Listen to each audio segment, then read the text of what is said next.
What is up, YouTube? Matt McKeever here. And I know right now everyone's talking about COVID-19, the US inauguration, as well as, cryptocurrency. But today we thought we'd step back to an old classic here on the YouTube channel. And so when it comes to chaos, controversy, scams, tax season is right upon us. And so whether you realize it or not, we're entering into another tax season. And that means you're just one phone call away from getting the CRA demanding you send them a $500 Amazon gift card, or else you'll immediately go to jail. Do not pass go. So today we're going to be talking about CRA scams.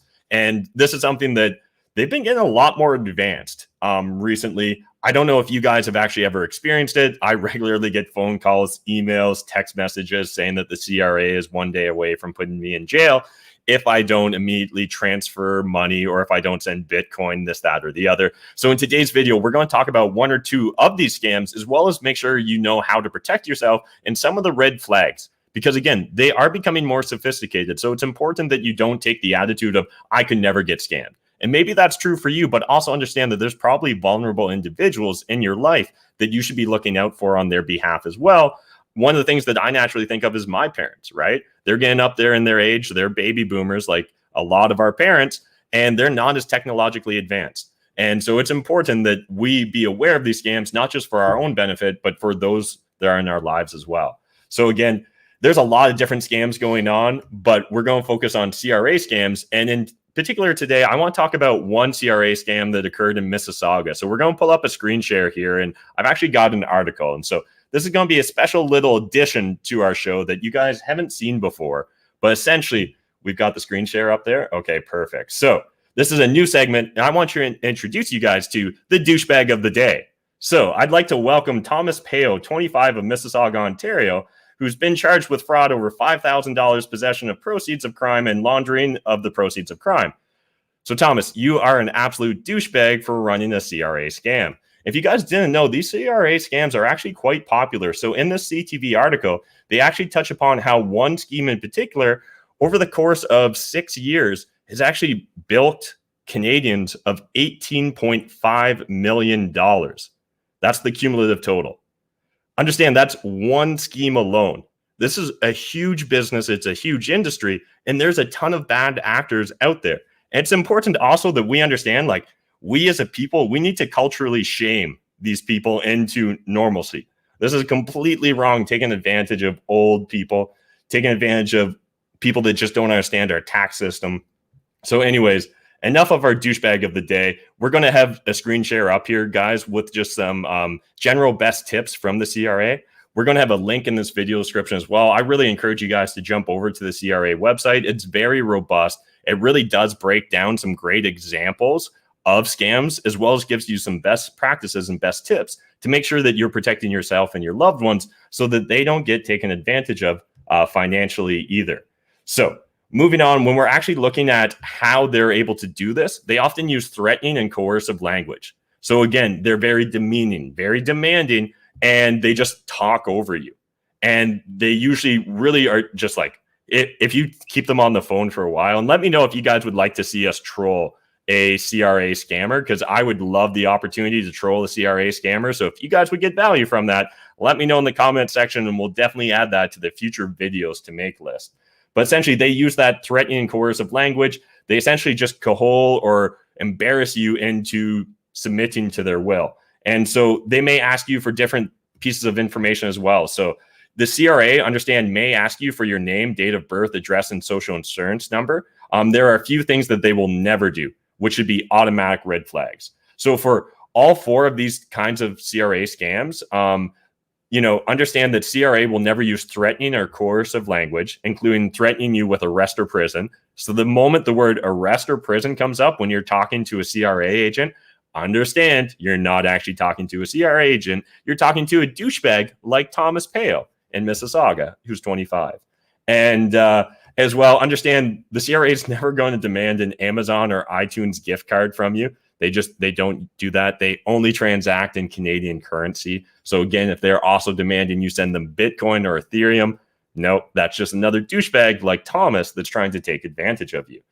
So when we're talking specifically about phone scams, the CRA will never leave a threatening voicemail in your inbox.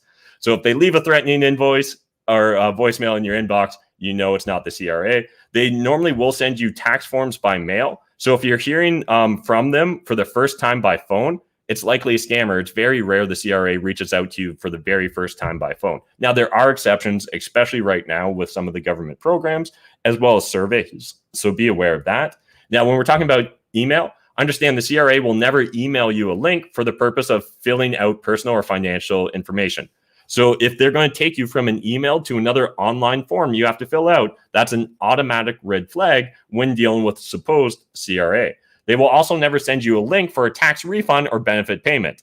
So again, the CRA is never just going to slide into your DMs with a link where you can get free money, free gift cards, or any bullshit like that.